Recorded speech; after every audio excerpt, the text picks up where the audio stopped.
გუბერნატორი ზურაბ რუსიშვილი თრიალეთის ტელეკომპანია თრიალეთის წინააღმდეგ ეხლა დავადგინეთ ასე ვთქვათ გადაწყვეტილება გამოვიტანეთ ვიმსჯელეთ მოვისმინეთ მხარისგან გარკვეული ინფორმაცია გქონდა შეპასუხება ტელეკომპანია თრიალეთიდანაც წარმოდგენილი იყო დოკუმენტები შეისწავლეთ ეს დოკუმენტები და დადგინდა რომ ტელეკომპანია თრიალეთმა დაარღვია ქარტის პირველი პრინციპი. ყველაზე მთავარი და გულსაფრენი რა არის? აი რუკოს რატო ახსენებ? ხო თვითონ მეძახიან რა კანონის დარღვევა შემდგომში. შეპასუხებაშიც ხსნიან ამას და სიუჟეტშიც ანალოგიურს იძახიან უკვე შემდგომში.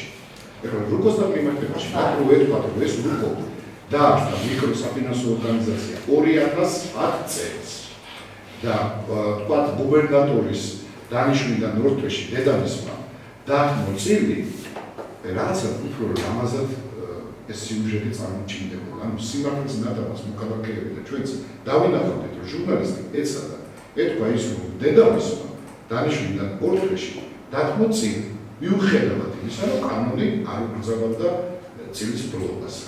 რასაც ვაშენტონი მიძახიან 2005 წლიდან 2005 წელს ბოში გაიხსნა ქართულ-ბანკის ფილიალი.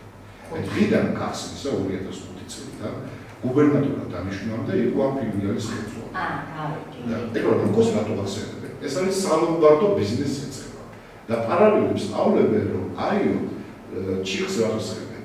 შეიძლება არ დამიჯეროთ ეს სიტყვა. 2005 წელში რო იყო. აქ არ უწევია. ბანკის მმართველი რო იყო, ამ ბიზნესითო კონკურენციას უწევდა თავის ბანკსო და პრაქტიკულად ზურგშიო ლაყარს სცემდა. გარკვეულად სადმის არის და 2005 წლიდან ძალიან მარტივად თვითონ ქვეყანამ დაინტერესდეს ხელხას ქართულ-ბანკში და გადამატება იყო 2005 წელს 5 წლიდან მოგოლებული სალომბარდე მასალა არ არსებობს ქართულ-ბანკში. ანუ კონკურენციის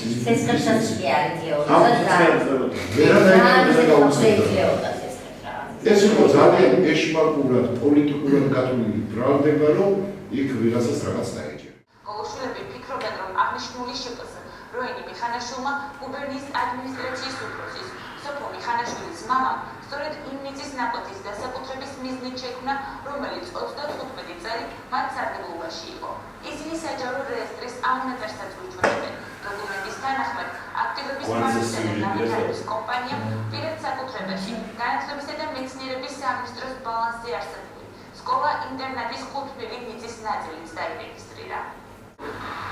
ოჯახი ფიქრობს, რომ თუ ზურაბ რუსიშვილი ამ საკითხის მოგვარებით არ დაინტერესდება, მაშინ მათი ეჭვი, რომ ამ საქმის უკან სწორედ გუბერნატორი დგას გამწდება. საკითხთან დაკავშირებით გუბერნატორისა და მისი ადმინისტრაციის უფროსის პოზიცია ჯერჯერობით უცნობია. ისინი ჩვენს სატელეფონო ზარებს არ პასუხობენ. მივიდა როინი მიხანაშვილთან, მივიდა ნახა საჯარო რეესტრში კონკრეტულად ვიზზე არის ინფორმაცია იჯარა გაცემული.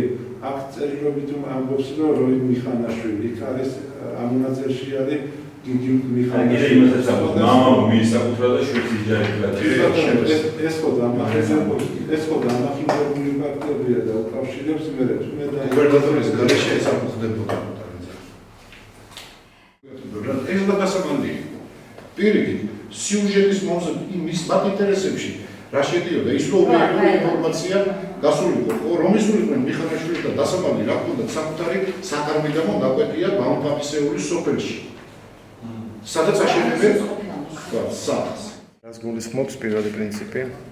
ჟურნალისტმა პატივი უნდა სცეს სიმართლეს და საზოგადოების უფლებას მიიღოს ზუსტი ინფორმაცია.